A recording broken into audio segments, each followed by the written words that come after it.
Aujourd'hui, je me mets dans la peau d'un livreur Uber Eats. Quel est le quotidien d'un coursier en Belgique qui se cache derrière les plats que vous commandez? En quelques clics à peine, mon inscription sur Uber Eats est terminée. Je n'ai plus qu'à attendre la validation de mon profil. 3 heures après, je peux déjà livrer des plats. Je m'équipe pour mon premier jour.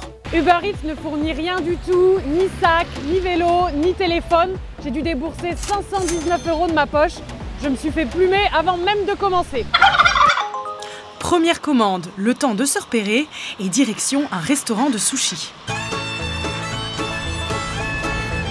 Hop, je me suis trompée. Je trouve pas le restaurant. Ah. Bonjour, c'est pour Céline. Super, merci beaucoup. On va aller déposer ça à 7 minutes d'ici. C'est parti. Oh, c'est pas chouette les montées. Hein.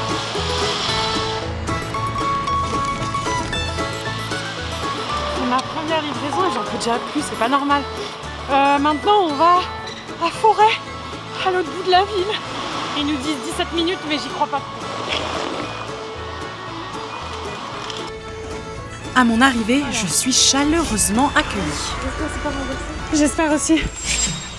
J'ai parcouru 13 km au total pour 14,85 € et pas un seul pourboire malgré la pluie.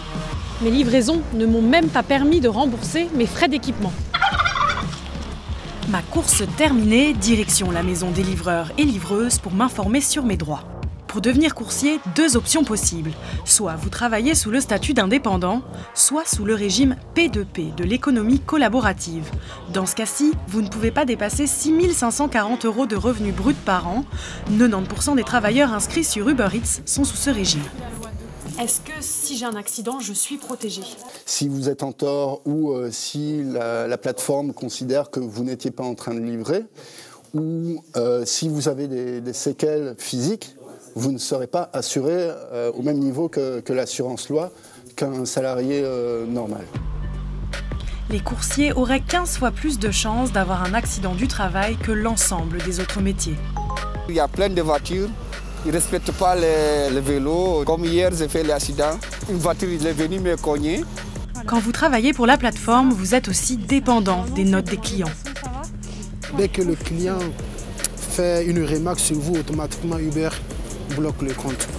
Mais les livreurs, quelle qu'en soit la reproche qu'ils vont faire, ils ne sont jamais attendus. Si votre taux de satisfaction est inférieur à 90%, votre compte est automatiquement bloqué.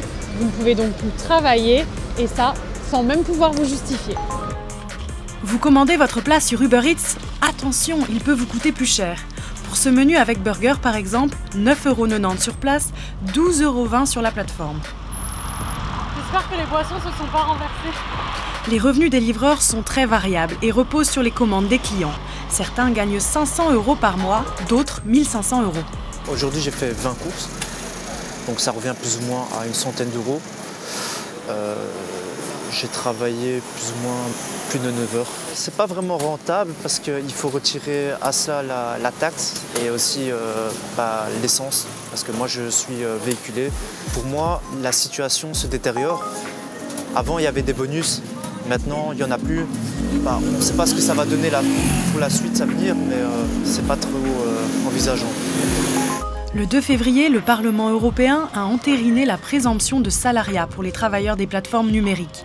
Il ouvre ainsi la voie à une meilleure protection sociale pour les coursiers.